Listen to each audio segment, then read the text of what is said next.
Il est donné de constater que la grande majorité des humains se posent toujours la question de savoir comment devons-nous être pour être bien dans notre vie. Comment devons-nous être pour être bien dans notre vie? C'est une question qui est posée où l'Église ne veut pas donner une bonne réponse. Les écoles ne peuvent pas donner une bonne réponse. Les centres de formation ne peuvent pas donner une réponse si ce n'est que dans la spiritualité que la réponse peut venir. Si je parle de spiritualité, je ne parle pas de spiritualité à la forme ritualistique, hein? Non, à la forme religieuse, hein? Je ne parle pas de ça. Je parle de spiritualité en tant que science de développement personnel. C'est de ça que je suis en train de parler. Je ne parle pas d'autres formes de spiritualité. Donc, comment devons-nous être pour être mieux dans notre vie est une question que la grande majorité se pose. Comment devons-nous être? D'abord, il faut nous demander d'abord comment sommes-nous pour que nous nous sentons que nous ne sommes pas, notre vie n'est pas vraiment ce que nous voulons qu'il soit. En tout cas, même ce que nous voulons même est petit. Pour que notre vie ne soit ce qu'il doit être, pour que moins de souffrance soit, qu'il y ait moins de souffrance, moins de difficultés, moins de peine, moins de... C'est pas que j'ai dit ça pour dire que c'est les moins de peine, moins de difficultés qui est bonne. Non, c'est pas de ça que je suis en train de parler.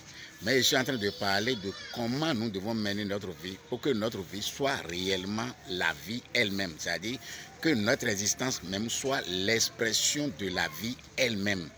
Et non l'expression de l'humain que nous sommes, de la création que nous sommes. Parce qu'il y a ces deux tendances-là.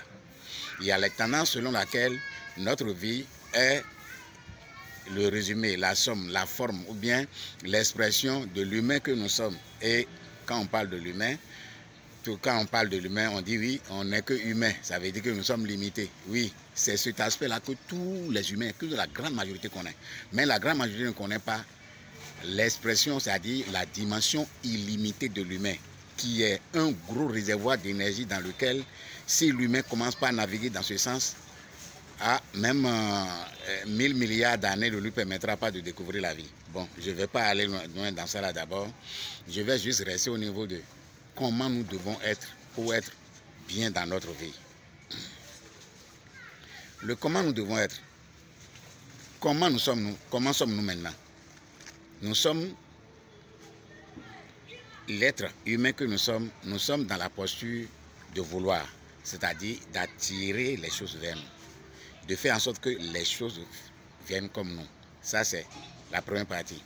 La seconde partie, nous sommes des humains qui repoussent les choses que nous n'aimons pas, les choses que nous détestons dans notre vie, les choses que nous ne voulons pas. Nous sommes là à repousser tout et à attirer tout ce qui nous plaît, à repousser tout ce qui nous plaît. Résultat, quand vous voyez bien le mouvement, vous allez comprendre que c'est une forme de lutte. Une forme de lutte en nous. Attirer ce qui nous plaît bien, repousser ce que nous détestons, est une forme de lutte. Mais la question que nous devons nous poser même là, est-ce que la vie en elle-même, la vie qui se déroule en nous-mêmes, qui se déroule autour de nous et dans tout l'espace, est-ce qu'elle-même est lutte? Est-ce que la vie qui se déroule en nous, se déroule dans tout l'univers, est-ce qu'elle-même est lutte? Non. La vie elle-même n'est pas lutte. Non. Parce que le jour vient, le jour passe, la nuit vient, la nuit passe. Le soleil vient et le soleil brille quand il veut. Comment on appelle-t-on la pluie tombe quand il veut. Tout est à sa place, tout va normalement, tout se suit, tout se suit. Est-ce que tu vois, ça dit tout suit son cours. Donc, rien ne repousse rien, rien n'attire rien dans la vie, dans la manifestation de la vie en nous et autour de nous. Il n'y a que notre pensée, notre façon de percevoir la vie qui nous met dans la position où nous attirons ce que nous voulons et nous repoussons ce que nous détestons. Je vais vous donner un repère simple. Le repère simple pour savoir comment vivre, comment mieux vivre votre vie, est de prendre exemple sur la respiration qui est votre source de naissance et qui est votre source de vie. La respiration a juste deux côtés, c'est-à-dire il y a l'inspiration et l'expiration. Est-ce que vous pensez que l'inspiration est plus que l'expiration ou bien que l'expiration est plus que l'inspiration? Non, ils sont à 50-50. Ça veut dire que quoi? L'équilibre dans tout ce que nous faisons.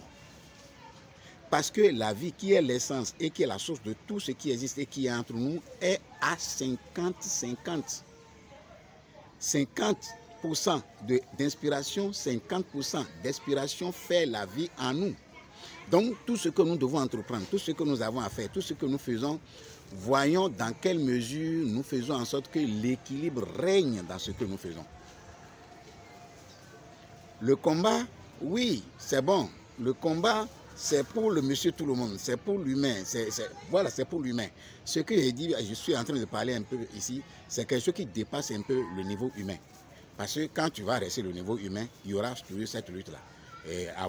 Ne pas attirer, repousser, se rappeler de tout ce qui t'a énervé, de tout ce qui t'a fâché, de tout ce qui est bon, se rappeler de tout ce... En tout cas, tu es dans une forme de va-et-vient, alors que la vie n'est pas celle-là.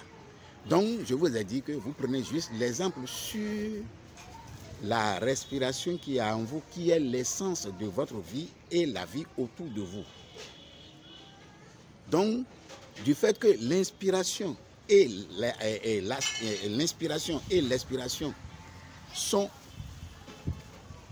égales, ça veut dire que, à regarder et à voir de près, ça veut dire que si nous devons vivre en tant que vie, tout ce que nous devons faire devait être parfaitement équilibré. Mais n'empêche, il y aura d'autres, c'est-à-dire il y aura d'autres, sinon la majorité ne vit pas en tant que vie en nous, mais il vit en tant qu'humain. Quand vous décidez de vivre en tant qu'humain, eh bien, vous allez attirer tout ce que vous voulez, reposer tout ce que vous voulez, et vous serez dans cette lutte-là jusqu'à votre dernier jour de séjour terrestre. Et au bout de là, c'est là que vous vous rendez compte de la qualité de la vie que vous avez eu à mener.